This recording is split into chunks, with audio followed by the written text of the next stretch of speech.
Chapter 16. Off to the fair. The night before the county fair, everybody went to bed early.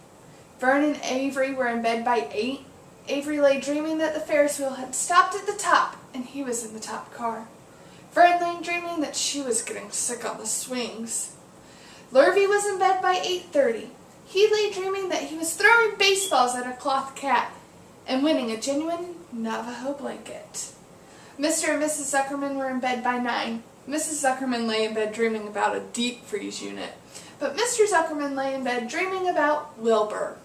He dreamt that Wilbur had grown until he was 116 feet long, 92 feet high, and he had won all the prizes at the fair. It was covered in blue ribbons, including one on the end of his tail. Down in the barn cellar, the animals too went to bed early, all except for Charlotte. Tomorrow would be fair day. Every creature planned to get up early and see Wilbur off to his great adventure. When morning came, everybody got up at daylight. The day was hot. Up the road at the Arbel's house, Vern lugged a pail of hot water to her room and took a sponge bath.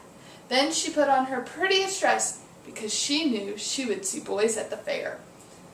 Mrs. Arbel scrubbed the back of Avery's neck and wet his hair and parted it and brushed it down and hard till it was stuck to the top of his head.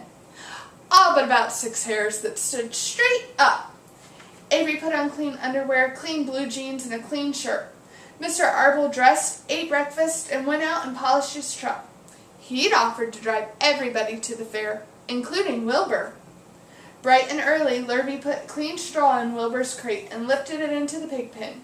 The crate was green, and in gold letters it said, Zummerman's Famous Pig. Charlotte had her web looking fine for the occasion. Wilbur ate his breakfast slowly. He tried to look radiant without getting food into his ears. In the kitchen, Mrs. Zummerman quickly made an announcement.